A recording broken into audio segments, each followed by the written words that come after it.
Hello everyone, welcome to another round of Tuesday Night Legacy presented by Spellhold Games. My name is Eugene and we are here recording for round 2 from last week, Tuesday, March 22nd. Things have been a little bit busy this week, that's why this video is coming so late. I also have a little bit more bad news. We actually didn't get round 3 due to technical issues, and we only have one match from round 4 to be able to put out. And I still will be putting it out, hopefully by tomorrow, so that we can be fresh for this coming Tuesday, the 29th, I think? Maybe the 30th. It's going to be Tuesday night, though, I promise you. So without further ado, let's get into this round. So on the left we have 8cast being piloted by Eric S, and on the right we have our very humble resident DnT legend, William, piloting his own personal brew of black-white, Death and Taxes. He's been playing it for quite a while, and it's got some pretty cool tech in it. So without further ado, let's get started. I think we have Eric on the play here. Will deciding what card he wanted to put back. Sea of the Synod into Mishra's Bauble into our first card, Emery Lurker the Lock. A legendary card. This is going to generate a lot of advantage for the 8cast player. Getting some free casts from the graveyard, all those 0 converted mana cost artifacts. Getting to see a lot of extra cards, and with all of the affinity that 8cast runs, get to drop a bunch of stuff onto the board really fast. Kind of helping that 8cast win condition of being just a very fast deck, trying to overwhelm your opponent. We see a turn 1 Swords to Plowshares from Will. It's going to get rid of that Emery. And we're going to see an Urza Saga come down. This is going to be huge for the 8cast player, especially getting those constructs in play. They are going to be massive, as most of the cards that 8cast is putting down are artifacts. And we see a Shadow Spear as well, which is going to turn those constructs into huge threats, giving them trample and lifelink. On Will's side, we see an artifact. Well, we do see an artifact coming down, and it's an Aether Vial.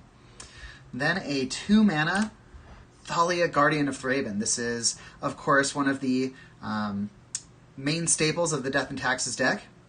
It's going to make all of those 0 mana artifacts cost 1 more to cast, making things a little bit more awkward for Eric as he slams all these things down.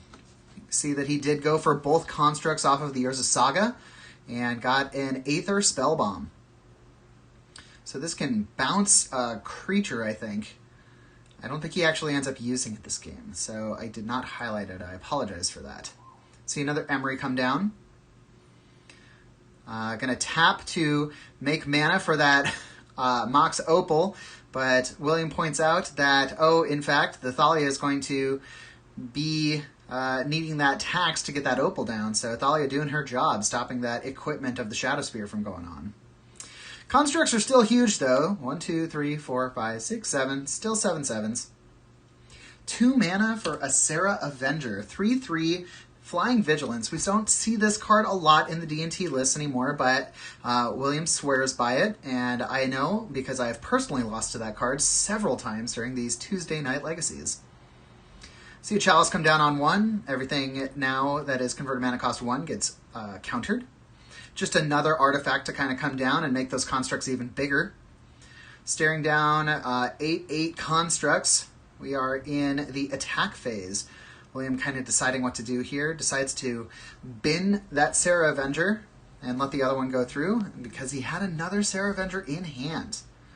Up to 3.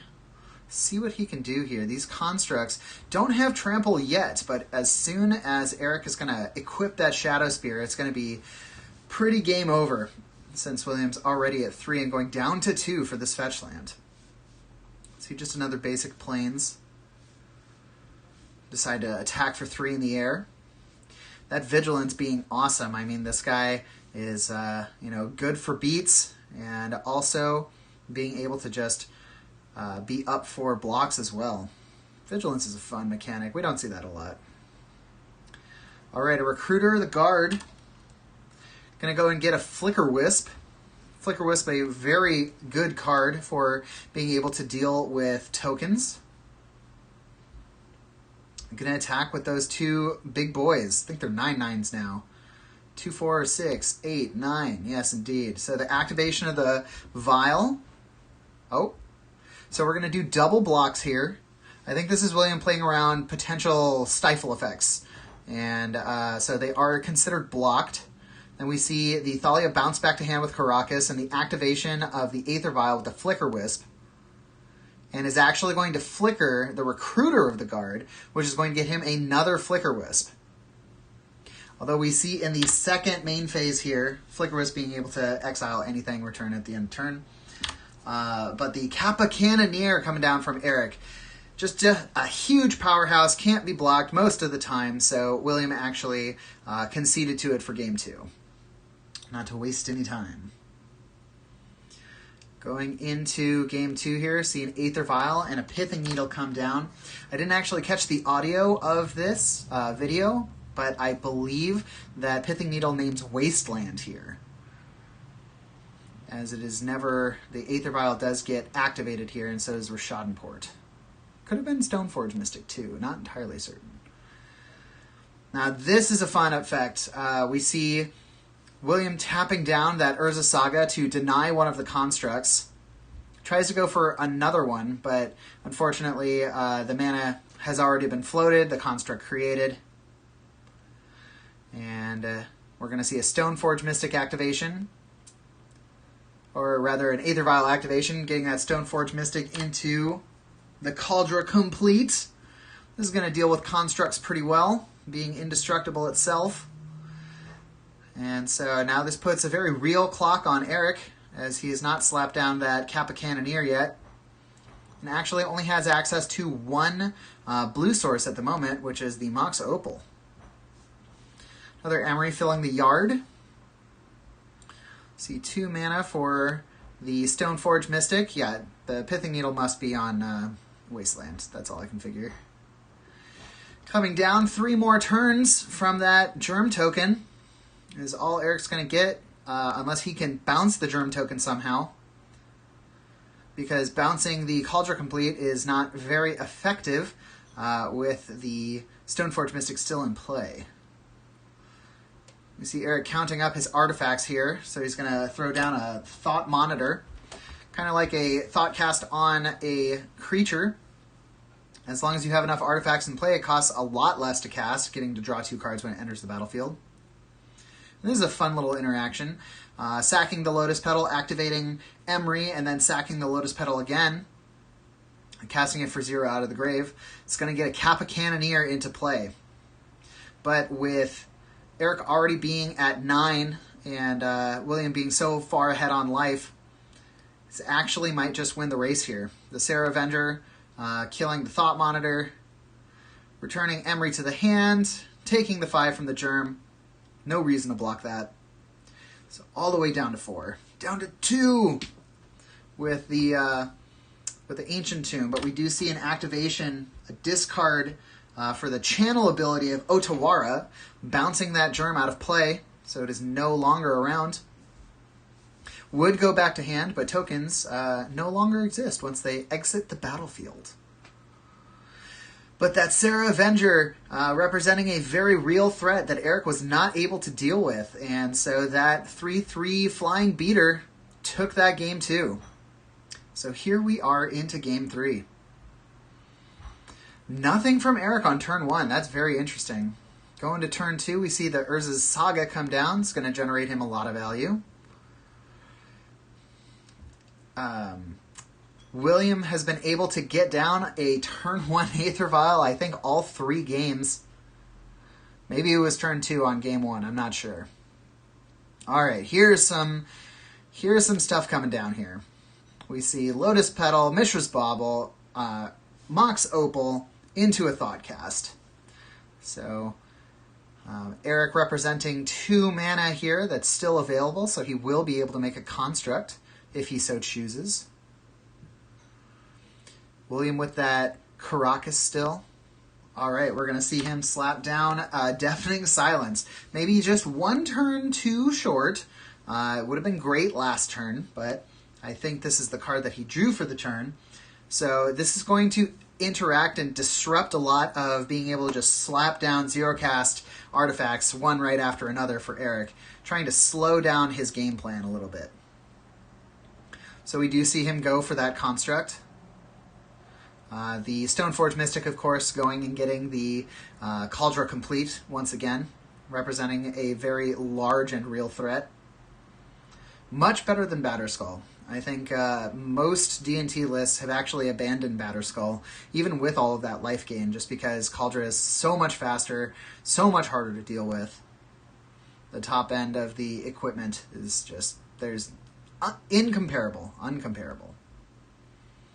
See a Thought Monitor come down, draw a couple extra cards for Eric. Got those 2 constructs, they're pretty big. 6 6s. I believe the Pithing Needle did come down on Stoneforge Mystic.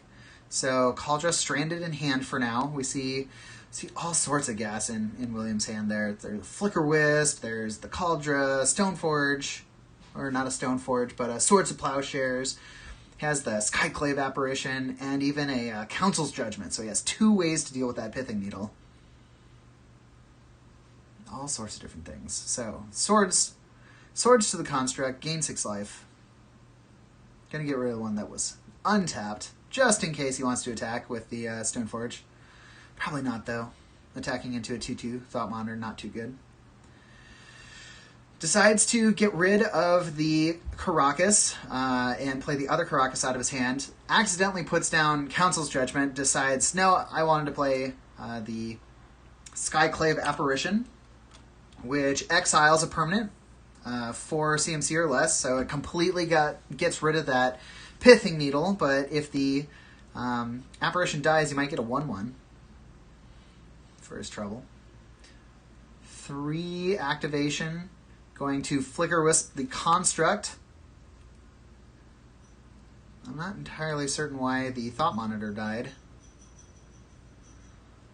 But it blocked the Flicker Wisp blocked the Thought Monitor, of course. So we do see that Stoneforge being activated now that there is no Pithing Needle stopping it. Cauldron trying to get in for that damage, but Eric had the Odawara ready. So we see another Stoneforge Mystic being cast, and William's trying to think, what is going to be the most useful thing here for me? And we see him go to his favorite equipment, or at least this is the one I see the most, Sword of Light and Shadow. Could be that I play primarily black and white decks, and that's why he always fetches it up against me. But Sword of Light and Shadow is going to be extremely helpful here. Can even pull back that Flicker Wisp out of his grave. So we see, yep, loading up the sword. Going to pull back Flicker Wisp, gain 3 life. So now he has that Flicker Wisp ready at instant speed. And Eric says, that's just a little bit too much value for me, and that's going to end our round 2. William takes it 2-1. Once again, thanks for joining us for this round 2. Please join us for our final game from round 4, which is going to be Blue-Red Delver versus Black and White Death and Taxes. We see William once again see if he can take down that Delver list. All right, thank you for subscribing to the channel, and thank you for liking all the videos. We plan to have more content in the future. Once again, we have our Super FNM coming up on April 8th. We're going to try and get that up on the channel as soon as possible. It's going to be a good time. Thanks for sticking around.